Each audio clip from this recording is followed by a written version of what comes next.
মহৎকে অবমাননা করেন, মর্যাদা লঙ্ঘন করেন, সর্বনাশক উপায় বা ছিন্ডিতার শুকি যায় পাতা। যদি বৈষ্ণব অপরাধ উঠে হাতি মাথা, উপারে বা ছিন্ডিতার শুকি যায় পাতা।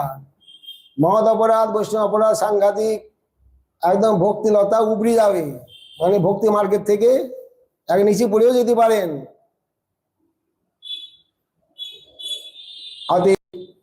এ বিষয়ে সাবধান। রূপ কবিরাজের কথা রাধাকুণ্ডে গড়িয়ে মানে পাওয়া যায়, অন্য অন্য গ্রন্থে পাওয়া যায়, ভক্তি রত্নাকর গ্রন্থে পাওয়া যায়। রূপ কবিরাজ তিনি তৎকালীন জীবগোস্বীবাজ কৃষ্ণদাস কবিরাজ গোস্বামী পরবর্তী, উনি ভাগবত পাঠক ছিলেন রাধাকুণ্ডে গড়িয়া বৈষ্ণব সমাজে। কিন্তু বৈষ্ণব অপরাধ হওয়ার জন্য এই যে কালাচাঁদি সম্প্রদায়, তারই সম্প্রদায় এমন অপরাধ হয়ে সঙ্গে সঙ্গে সেখানে চলে এলেন।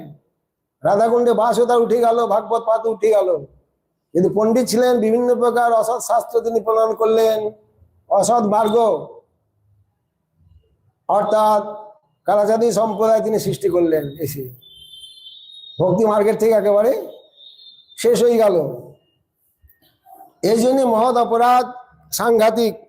না ভজতি কুমনীষ নাম সজ্জাত হরি হব হরির অধন অধনাত্মধন প্রিয় রসজ্ঞ সুতধন কুলকর্মণং মধুরিজে বিদধতি মম কিঞ্চনেষু সৎসু। এরা কিঞ্চন বৈষ্ণব মহৎ ব্যক্তি, তাদের অপমান, তাদের যদি তাদের কাছে অপরাধ করেন সমস্ত শেষ হয়ে যাবে। অধনাশ্চ তে আত্মধনা ভগবদ এক ধনাস্ত তে প্রিয়া শিষ্য স। ধন বলতে এখানে ভক্তি ধন, সেটা শেষ হয়ে যাবে। রসজ্ঞ ভক্তি রসিক হরি যে কু মনীষী ন ইত্যপ্যেকয় সুতেতি পাপম অপরাধন। পাপ বলতে এখানে অপরাধ।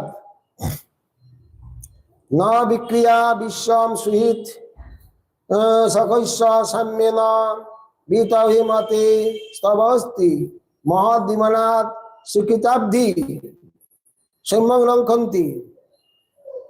মহতের অপমান হয়, বৈষ্ণব অপরাধ হয়, যত প্রকার ভজন ছিল সুকৃত অবধি, সমুদ্রের সমান আপনার স্বীকৃতি ছিল, সমস্ত খানি শেষ হয়ে যাবে।